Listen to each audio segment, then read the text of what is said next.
अगर दो देशों की लीडरशिप और सरकारों के बीच मजबूत संबंध हो तो बहुत ही अच्छी बात है, लेकिन जब दो देशों के बीच people to people connection strong हो, फिर सरकार कोई भी क्यों ना हो, तो फिर उसका फायदा हमेशा ही मिलता रहता है। और ठीक ऐसा ही आज के समय अमेरिका में देखने को मिल रहा है। वहाँ की मीडिया से लेकर top lobbying firms, NGOs, senators, house of representatives, law makers, congressman, corporate जगत के बड़े बड़े लोग, अमेरिका में लगभग हर वर्ग के लोगों ने प्रेसिडेंट जो बाइडेन पर इतना प्रेशर डाला है कि एक तो वो भारत को कोविड-19 की वैक्सीन के रॉ मटेरियल्स प्रोवाइड करने के लिए बिल्कुल मजबूर हो गए, और दूसरा तो उन्होंने WTO में भारत के ट्रिप्स वेवर वाले प्रस्ताव को भी समर्थन दे दिया। लेकिन अभी भी जो मदद बाइडेन प्रशासन ने आज तक भारत को भेजी है, उसको अमेरिकन बिल्कुल भी सफिशिएंट नहीं मानते हैं, और उनको लगता है कि प्रेसिडेंट जो बाइडेन भारत की मदद करने के लिए अभी और भी बहुत कुछ कर सकते हैं। वहाँ पे मीडिया में कई तरह के आर्टिकल्स छापे जा रहे हैं, टीवी शोज में कई तरह की डिबेट्स की जा रही हैं, और ये असेसमेंट किया जा रहा है कि भारत की मदद करने के लिए अमेरिका और क्या क्या कर सकता है। ऐसे में प्रेसिडेंट जो बाइडेन पर आज की डेट में वहाँ पर बहुत ही ज्यादा प्रेशर आ गया है कि उनको लगभग हर एक प्रेस कॉन्फ्रेंस में ये पूछा जाता है कि अमेरिका भारत की मदद करने के लिए कौन कौन से नए कदम उठा रहा है।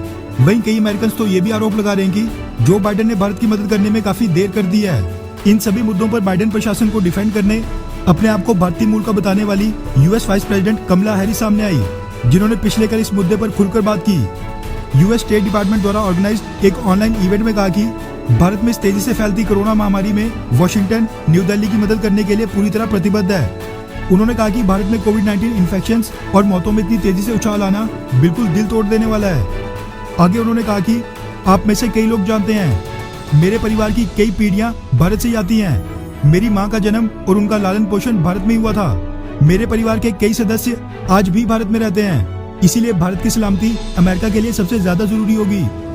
कमला हैरिस ने आगे कहा कि जो इस महामारी की चपेट में आ गए हैं, उनके साथ मेरी संवेदना है। जब अमेरिका में हमारे बेड्स भरे पड़े थे, तब अमेरिका को भारत ने मदद भेजी थी।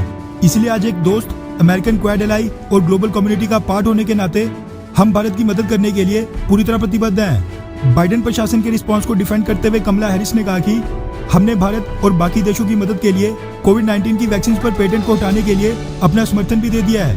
कई रिफिलेबल ऑक्सीजन सिलेंडर्स भारत को भेजे जा चुके हैं, और कई अभी भेजे जाएंगे। हमने भारत को ऑक्सीजन कंसंट्रेटर्स भेजे, N95 मास्क भी भेजे, रेमडेसिविर जो कोविड-19 के इलाज में इस्तेमाल होती है, उसके भी कई डोजेस भारत को भेजे जा चुके हैं। इसी के साथ उन्होंने और भी कई बातें बोली, लेकिन अगर मोटे तौर पर कहो तो उन्होंने पिछले कल अपने आप को भारत की बेटी, इंडियन बैकग्राउंड से ताल्लुक रखने वाली और भारत की हिमायती के रूप में पेश करने की कोशिश की। साथ में पिछले कल अमेरिका की वाइस प्रेसिडेंट कमला हैरिस ने अमेरिकन को ये गिनवाया कि प्रेसिडेंट जो बाइडेन ने भारत की मदद करने के लिए अभी तक क्या क्या किया है और क्या क्या करेंगे। अब ऐसी नौबत क्यों आई, तो आपको बता दूं कि भारतीय डायस्पोरा के लोग अमेरिका में काफी इन्फ्लुएंशियल पोजीशंस पर बैठे हैं, जिन्होंने भारत की मदद करने के लिए जो बाइडेन प्रशासन पर बहुत ही हाई लेवल का प्रेशर डाला हुआ है। और अब अमेरिका में एक सेक्शन ऐसा भी बढ़ते जा रहा है जिसको लगता है कि अमेरिका के प्रेसिडेंट जो बाइडेन ने भारत की मदद करने में काफी देरी कर दी है, और वो जो मदद भारत को भेज रहे हैं वो बिल्कुल भी सफिशिएंट नहीं है। इसीलिए बाइडेन प्रशासन को डिफेंड करने के लिए वाइस प्रेसिडेंट कमला हैरिस को खुद अमेरिकन के सामने आना पड़ा। और अगर अमेरिकन का गुस्सा ऐसे ही बढ़ता रहा तो फिर क्या पता कल को प्रेसिडेंट जो बाइडेन को भी अमेरिकन को इसी तरह का संबोधन देना पड़े। वैसे आपको क्या लगता है कि भारतीय मूल के बैकग्राउंड वाली कमला हैरिस के वाइस प्रेसिडेंट बनने से भारत को फायदा मिल रहा है, हाँ या फिर नहीं?